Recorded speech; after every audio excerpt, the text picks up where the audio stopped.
നമ്മൾ ചിലപ്പോഴൊക്കെ കണ്ടുമുട്ടുന്ന ആളുകളിൽ പലരും നിരാശരാണ്. അതെങ്ങനെ മനസ്സിലായി എന്ന് ചോദിച്ചാൽ അവരുടെ വാക്കുകൾ കൊണ്ടും പെരുമാറ്റം കൊണ്ടും നമ്മോടുള്ള പ്രതികരണങ്ങളും ഇടപെടലുകൾ കൊണ്ടുമൊക്കെ നമുക്കത് മനസ്സിലാക്കാൻ കഴിയും അവർ നിരാശരാണെന്ന്. ഇവരുടെ ഒക്കെയും നിരാശയുടെ കാരണം ഒന്നായിരിക്കില്ല, വ്യത്യസ്തമായിരിക്കും. അത് പ്രത്യേകിച്ച് പറയേണ്ട കാര്യമില്ലല്ലോ. ഇവരെ ഏതെങ്കിലും നിലയിൽ സഹായിക്കാൻ ചിലർ ഓടിയെത്തും. എന്നാൽ സഹായിക്കാൻ വരുന്നവർ ഇവരുടെ കാരണം, നിരാശയുടെ കാരണം കണ്ടെത്തിയിട്ടായിരിക്കില്ല ഇവരെ സഹായിക്കുന്നത്. അതുകൊണ്ട് ഇവർക്ക് കൊടുക്കുന്ന സഹായവും അസ്ഥാനത്തായി പോകും. പിന്നെയും അവർ പഴയതുപോലെ നിരാശയിൽ തന്നെ ജീവിക്കേണ്ടി വരും. ഇങ്ങനെയുള്ള മാനസികാവസ്ഥയിലൂടെ കടന്നു പോകുമ്പോൾ ആരും തന്നെ അവരുടെ ഹൃദയം തുറക്കാനുള്ള സാധ്യതയില്ല. അവരുടെ നിരാശയുടെ കാരണം ഇങ്ങനെ മറ്റുള്ളവർക്ക് മറഞ്ഞിരിക്കുകയും ചെയ്യും. ജീവിതത്തിൽ നിരാശപ്പെടുന്ന അവസ്ഥയുടെ കാരണം തിരിച്ചറിഞ്ഞ് സഹായിക്കാൻ ആരെങ്കിലും ഉണ്ടെങ്കിൽ എത്ര നല്ലതായിരിക്കും. തീർച്ചയായിട്ടും അങ്ങനെ ഒരാളുണ്ട്. ഇന്നും നമുക്ക് യേശുവിനോടുകൂടെ യാത്ര തുടരാം. ചില നിമിഷങ്ങളിലെ തുടർധ്യാനത്തിനായി വിശുദ്ധ ലൂക്കോസ് എഴുതിയ സുവിശേഷം 5-ാം അധ്യായം 6-ാം വാക്യം വായിക്കട്ടെ. അവർ അങ്ങനെ ചെയ്തപ്പോൾ പെരുത്ത മീൻകൂട്ടം അകപ്പെട്ട് വല കീറാറായി. തൻ്റെ തിരക്കേറിയ ശുശ്രൂഷാ വേളകളിൽ ഒരിക്കൽ ഗന്നസരത്ത് തടാകക്കരയിൽ യേശു തമ്പുരാൻ കടന്നു വന്നു. വലിയ പുരുഷാരം കർത്താവിനെ പിൻപറ്റിയിട്ടുണ്ട്. അവർക്ക് ദൈവവചനം കേൾക്കണമെന്നുള്ള വലിയ ആഗ്രഹം കർത്താവ് തിരിച്ചറിഞ്ഞിട്ട് അവരോട് സംസാരിക്കാനായി കർത്താവ് തീരുമാനിച്ചു. കടലിൽ നിന്ന് മിക്കവാറും എപ്പോഴും തന്നെ ശക്തമായ കാറ്റ് ഉണ്ടായിരിക്കുമെന്നത് നമുക്കൊക്കെ സ്വാഭാവികമായിട്ടും അറിയുന്ന കാര്യമാണല്ലോ. തിരമാലയുടെ ശബ്ദം പ്രത്യേകിച്ചും എടുത്തു പറയേണ്ടതും ഇല്ല. അങ്ങനെ തികച്ചും ശബ്ദമുഖരിതമായ അന്തരീക്ഷത്തിൽ ഒരു സാധാരണ മനുഷ്യന് അവരോട് സംസാരിച്ച് കേൾപ്പിക്കുവാൻ വലിയ പ്രയാസമാണ്. അന്നുവരെ അക്ഷരത്തിൻ്റെ ശുശ്രൂഷകൾ മാത്രം അനുഭവിച്ചിരുന്ന ജനക്കൂട്ടം ആൾരൂപമായി മാറിയ ആത്മാവാം ദൈവമായ കർത്താവ് അവർ ചിന്തിച്ചതിൽ നിന്നും വ്യത്യസ്തമായ ഒരു വേദി ഉണ്ടാക്കിയാണ് പ്രസംഗിക്കാൻ തുടങ്ങിയത്, സംസാരിക്കുവാൻ ആരംഭിച്ചത്. അതെ, കരയിൽ അടുപ്പിച്ചിട്ടിരുന്ന അനേക പടകുകളിൽ ശിമോൻ പത്രോസിൻ്റെ പടക് കർത്താവ് അനുവാദം ചോദിച്ചു വാങ്ങി. അനുവാദം ചോദിച്ചു എന്ന് പറഞ്ഞാൽ അതങ്ങനെ തന്നെയാണ്. കാരണം വാക്യം ഇങ്ങനെയാണ് എഴുതിയിരിക്കുന്നത്, 3-ാം വാക്യം.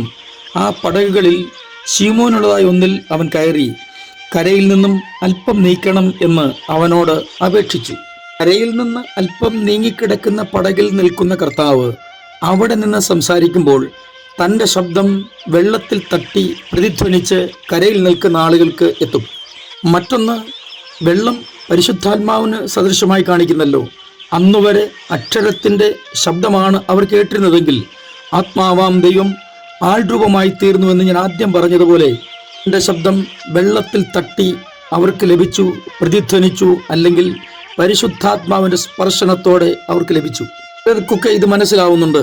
അതായത് ദൈവാത്മാവിൽ ശബ്ദം നമ്മൾ കേൾക്കുമ്പോൾ, ദൈവശബ്ദം നമ്മൾ കേൾക്കുമ്പോൾ അതിന് അതിൻ്റേതായ വ്യത്യാസം ഉണ്ടാക്കാൻ കഴിയും, വ്യത്യാസം ഉണ്ടാക്കുക തന്നെ ചെയ്യും. അവരോട് വചനം പ്രസംഗിച്ചു കഴിഞ്ഞ് ശിമോൻ പത്രോസിനോട് യാതൊന്നും ചോദിക്കാതെ തന്നെ ആഴത്തിലേക്ക് നീക്കി മീൻപിടുത്തത്തിന് വലയിറക്കുവാൻ ആവശ്യപ്പെടുകയാണ്. രാത്രി മുഴുവൻ ഒന്നും പിടിച്ചില്ലെന്നോ തൻ്റെ കൈവശം യാതൊരു വിധമായ മീനുകളോ ഒന്നുമോ ഇല്ലെന്ന് അങ്ങോട്ട് പറയുന്നതിന് മുമ്പ് തന്നെ കർത്താവ് പറയുകയാണ് ആഴത്തിലേക്ക് നീക്കി മീൻപിടുത്തത്തിന് വലയിറക്കാൻ.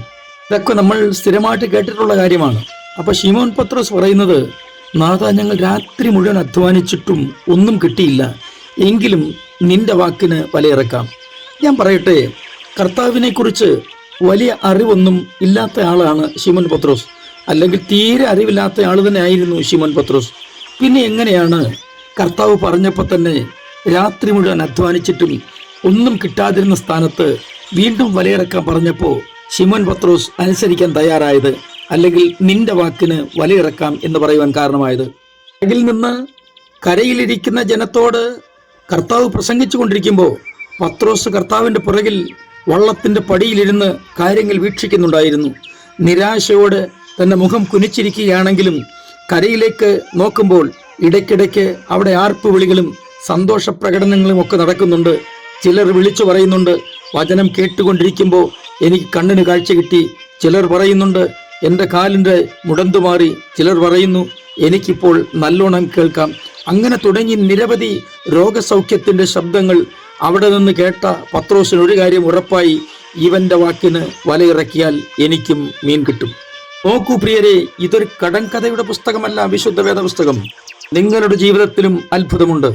വലിയ പ്രതീക്ഷയോടെ, വലിയ കണക്കൂട്ടലുകളോടെ എന്തൊക്കെയോ ചെയ്ത്, ഒത്തിരി പ്ലാൻ ചെയ്തു, ഒത്തിരി പദ്ധതി തയ്യാറാക്കി, എന്നിട്ടും ഇതുവരെ ജയത്തിന്റെ ആദ്യത്തെ പടി പോലും ചവിട്ടാൻ കഴിയാതെ ഇരിക്കുന്ന, ഭാരപ്പെട്ടിരിക്കുന്ന ആരെങ്കിലുമൊക്കെ ഈ വാക്കുകൾ ശ്രമിക്കുന്നെങ്കിൽ ഒരവസരം സ്വർഗീയ പിതാവ് നിങ്ങൾക്ക് നൽകുകയാണ്. അതായത് നെക്സ്റ്റ് അറ്റംപ്റ്റ്, അതായത് അടുത്ത നിങ്ങളുടെ ഉദ്യമം ജയം കാണുക തന്നെ ചെയ്യും.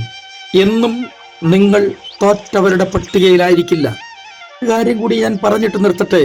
ഒരിക്കലെങ്കിലും വചനം കേൾക്കാൻ നിങ്ങളെ തന്നെ ഏൽപ്പിച്ചു കൊടുത്തെങ്കിൽ, സമർപ്പിച്ചിട്ടുണ്ടെങ്കിൽ, അവസരം ഒരുക്കിയിട്ടുണ്ടെങ്കിൽ, ഈ വചനത്താൽ തന്നെ നിങ്ങൾക്കൊരു വിടുതൽ ലഭിക്കുമെന്നുള്ളത് ഉറപ്പായ കാര്യമാണ്. ഇങ്ങനെയാണ്, ഞാൻ ഒന്നുകൂടി വായിക്കുന്നു. അവർ അങ്ങനെ ചെയ്തപ്പോൾ പെരുത്ത മീൻകൂട്ടം അകപ്പെട്ട് വല കീറാറായി. ഞാൻ നിങ്ങൾക്കൊണ്ട് പ്രാർത്ഥിക്കുന്നു. സ്വർഗീയ പിതാവേ, എൻ്റെ എല്ലാ പ്രിയപ്പെട്ടവരെയും അങ്ങയുടെ കരങ്ങളിലേക്ക് ഏൽപ്പിച്ച് അനുഗ്രഹിച്ച് പ്രാർത്ഥിക്കുന്നു.